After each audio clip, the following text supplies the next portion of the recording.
Good morning, my friend. How was your weekend?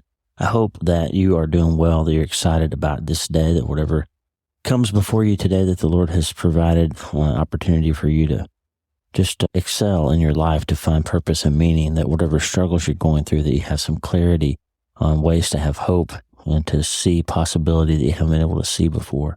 And one way to do that is to just go in all in with us. We're reading Mark Batterson's book, All In. If you haven't read it yet, please do so. It's a great book and kind of help focus your mind just about how important it is to really just finally throw off the chains and get rid of everything that's holding you back and go all in with the Lord.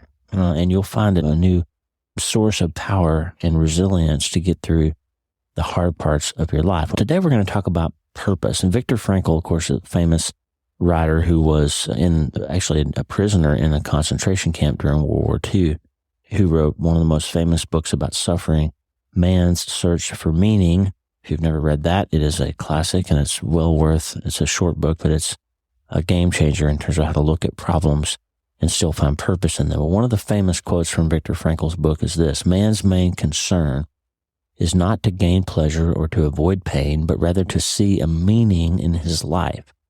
That is why man is ever ready to suffer on the condition to be sure that his suffering has meaning. In other words, Frankl recognized that the people who survived the concentration camps or who came out of them with the best future life possibility were those who were able to find some way to find meaning and purpose even in the midst of their suffering, who didn't just despair. Makes me think of those scenes like in Saving Private Ryan when they're first storming the beach at the very opening part of that movie. And it seems hopeless. There's bullets flying from everywhere. They're getting bombarded and shot at from well-entrenched German positions. And it seems hopeless, right? They got to get off those Higgins boats and get onto the beach. And some of them just wither under the fire and they just sit down and they hide behind the first barrier they get to. And they can't move themselves forward. The battle is overwhelming. And I want to just say that sometimes life feels like that. Like you're getting attacked from all sides. Everything is so hard. You can't find a break. You can't find a moment of peace. You can't find a moment of happiness. And it just feels like the world is stacked against you and it's impossible. God's given up on you. Maybe he's not even there. Nobody sees you. Nobody hears you. Nobody values you. The attacks are never going to stop coming. It just seems hopeless, right?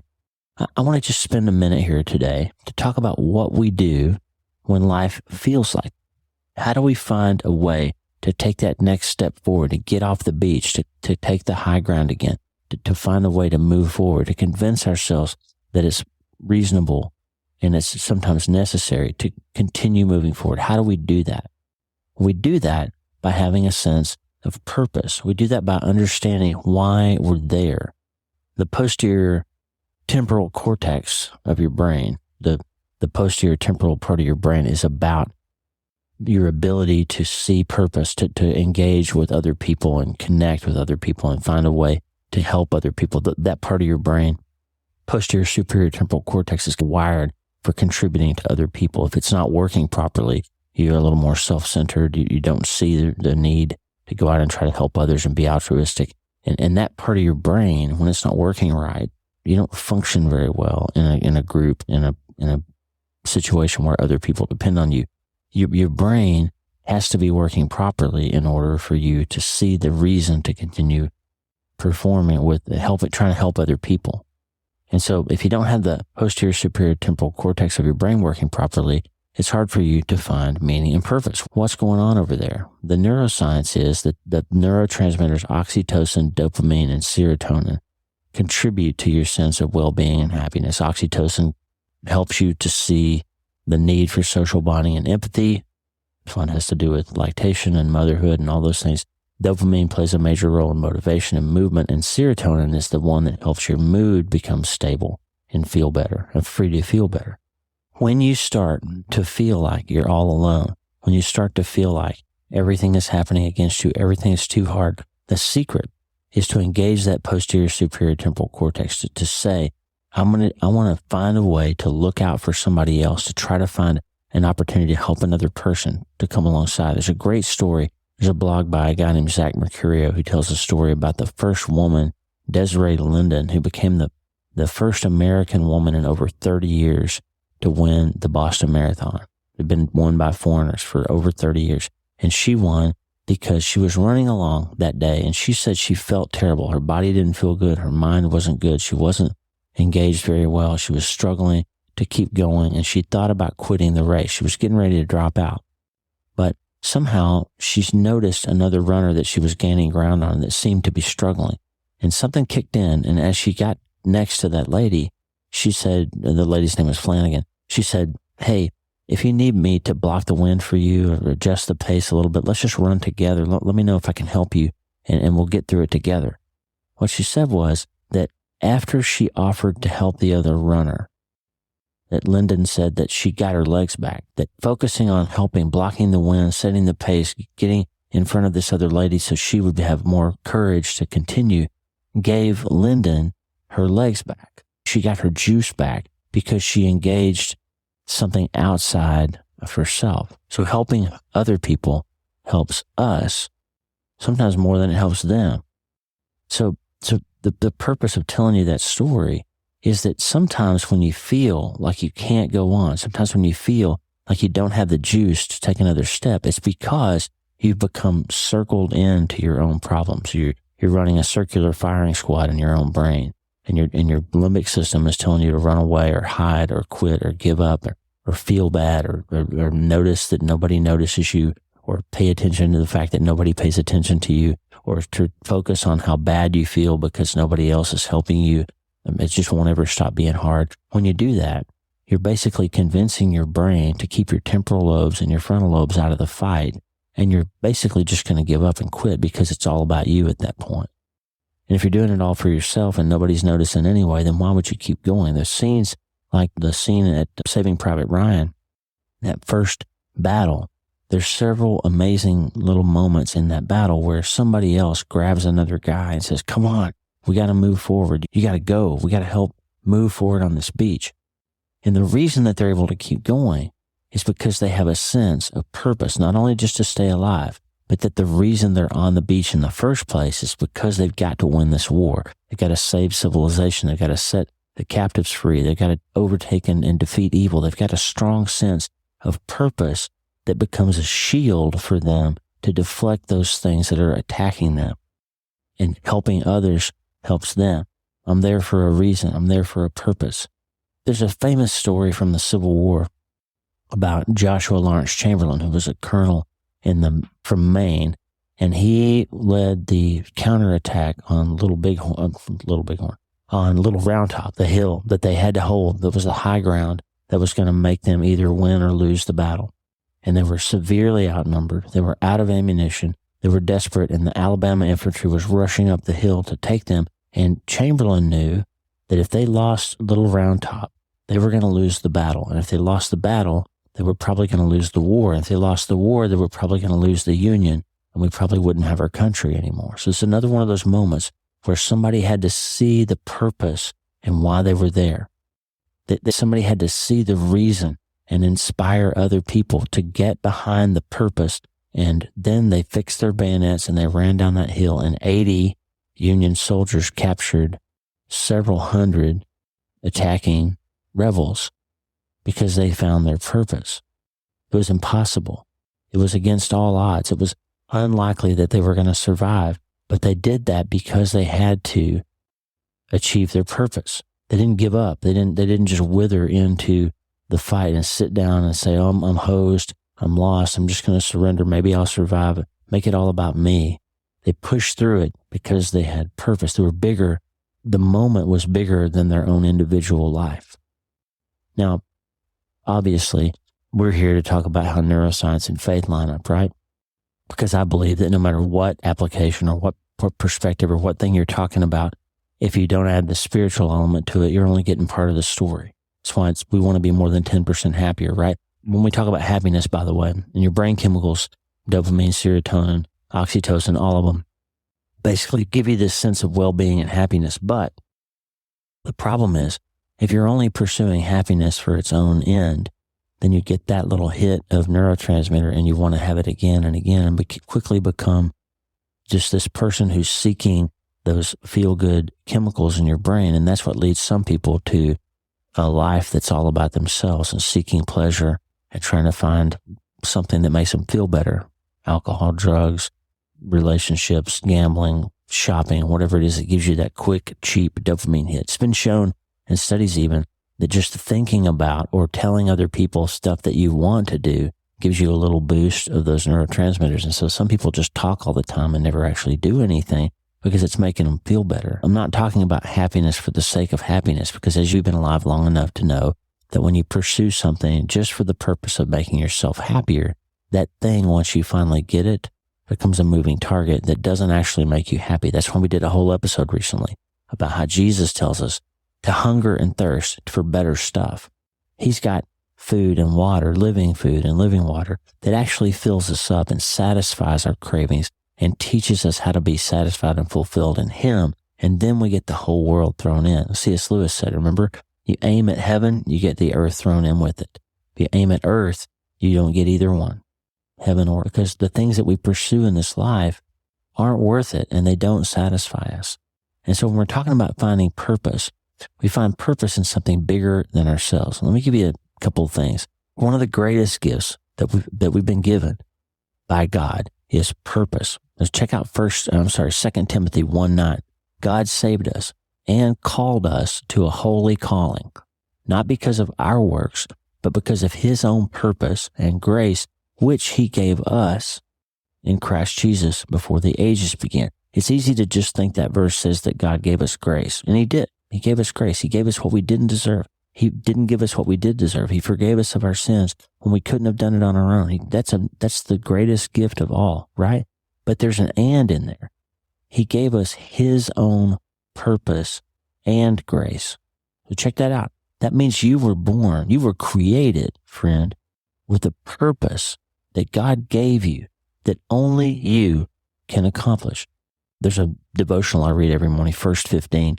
First15.org. It's great. If you want to spend about 15 minutes, you can even click and listen to it. They play music behind this great resource, first15.org. Check it out. But there's a devotional he recently did about purpose. And he talked about how from the time of Adam, God has always made clear the purposes we were created for. And those purposes can change over time. Early on, it was be fruitful and multiply and fill the earth. That's what humans were here for at first. And then after the fall, we're supposed to find our part of the story of redemption that gets us back to a relationship with Him and help other people find the path to get back into a relationship with Him so that we can all be with Him in a restored environment for eternity. Our purpose now is to reflect His light to other people, right? That's our purpose. And the guy that wrote first15.org says, have you lived days where you're simply going through the motions? Have you had bad days where you feel as if what you do doesn't matter? Those days in my life were my absolute worst. I would rather go through trials and persecution with purpose than live a meaningless day. It's in purpose that we find satisfaction. In purpose, we find our lives matter. And in purpose, we discover the reasons we were created. Friend, our whole society right now is shattering because everybody's after what they think is going to make them happy. And if you don't give me what's going to make me happy, we're going to have a fight. We're going to burn the city down. You better give me what I have coming to me. I deserve it. It's my right. I'm made this way, and you better honor what I feel. You better give me what I want. If I'm not happy, then I'm going to burn it all down. That's what we're seeing in life right now. Why?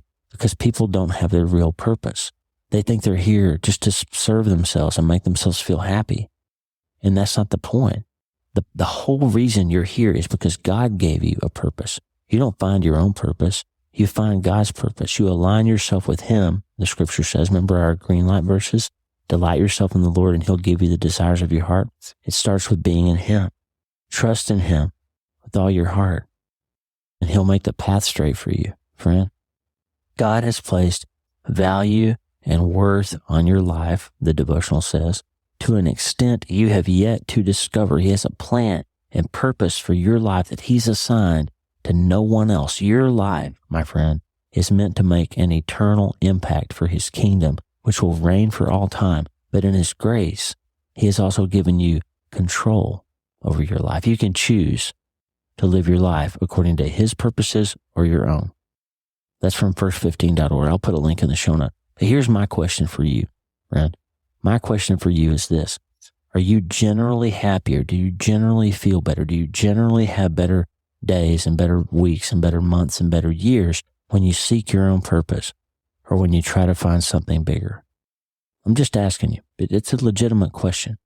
Do you feel better? Well, Dr. Phil, the old pop psychologist, used to say, or still does probably, how's that working for you? Look at the things that you always tend to do in your life, because we all do them. We circle around the same set of stuff our whole lives unless we find an off-ramp onto something better. And that's really what All in August is about. We circle around the same thing.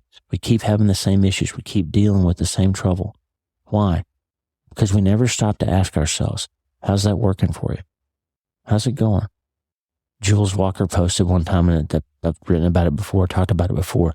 If you keep doing what you're doing, you're going to keep getting what you've been getting, right? That what she said was a quote from somebody else. I don't know where the original quote came from, but it basically said, choosing not to change something is choosing to accept that thing. Choosing not to change is choosing to stay the same. If you keep doing what you've been doing, you're going to keep getting what you've been getting. And again, I ask the question, how's it working for you? You're on the beach. The bullets are coming in. Do you have the shield of purpose that's going to help you fight? It's going to find your next step, to find the power and juice to go forward, or not? There's 2 verses in Colossians chapter 3 that give us a sense of how to focus. Are we living for ourselves, or are we living for something greater? Colossians 3:17, and whatever you do, whether in word or deed, do it all in the name of the Lord Jesus, giving thanks to God the Father through him. You're on top of Little Round Top, and you're out of bullets, and you got bayonets, and the rebels are charging. And you got to say, I am hosed. I need to sit down and surrender so maybe they won't kill me and they'll take me to a prison camp where at least I can have food and water. It's like the Israelites wanting to go back to Egypt, right, for chariots and horses, or after they've marched around in the desert for a few days, they start forgetting how bad slavery was, and they start missing the beans and the rice and the bread that they had. Maybe it won't be so bad if I just surrender. Are you living for yourself? Or are you going to say, I've got to fix bayonets and charge down this hill, because if we lose this battle, we lose this hill. We lose the hill, we lose the high ground. If we lose the high ground, we lose the city. If we lose the city, we lose the war. If we lose the war, we lose our country. If we lose our country, we lose our way of life, and all is lost. They're able to see down that path. Batterson writes that story in the All In book about for want of a nail, the shoe was lost. For want of a shoe, the horse was lost. For want of the horse, the rider was lost. For want of a rider, the message was lost. For want of a message, the battle was lost. For want of the battle, the kingdom was lost. All for the want of a horseshoe nail. If you give up and you're the one that has the purpose, you're the only one that can fulfill this particular purpose, then you might find yourself, just like Queen Esther when Mordecai said, it was for such a time as this as you were born. If you fail, God will still work his problems out, his situation out. God will still save his people, but you won't get the blessing of being part of it. If you don't fix bayonets, friend, if you don't say, I've got to get up off this deal and I've got to charge down this hill, I've got to move forward on the beach, I've got to pick up and help run this race and help this other person get through it so I can finish too. If you don't find the purpose in your moment, whatever you do in word or deed, do it all for yourself? No. Whatever you do in word or deed, do it all in the name of the Lord, giving thanks. Remember, gratitude improves your neurochemistry.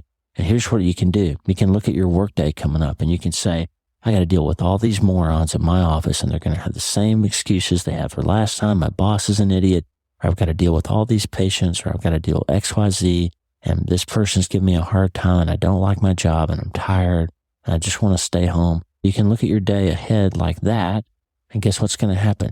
Your brain chemistry is going to go down the drain, and you're going to feel bad, and you're going to create all these self-fulfilling prophecies about how it's going to feel when you get to work today. Okay? You can do that. You can do that ahead of the next time you talk to your kid on the phone. You're bouncing on a relationship that's not so great, and you would either want to connect with them again and restore that relationship, or you want to just let the inevitability cause it to continue to fail. Marriages do this all the time. You're circling right on the edge of, is it going to make it, or are we going to fall apart? She probably doesn't love me anymore, and our intimacy's gone, and we just don't connect, and we can't talk, and we're still mad about that thing that happened 5 years ago, and we're just lost, and we're just not the same as we used to be. And you can go down that rabbit hole in your brain.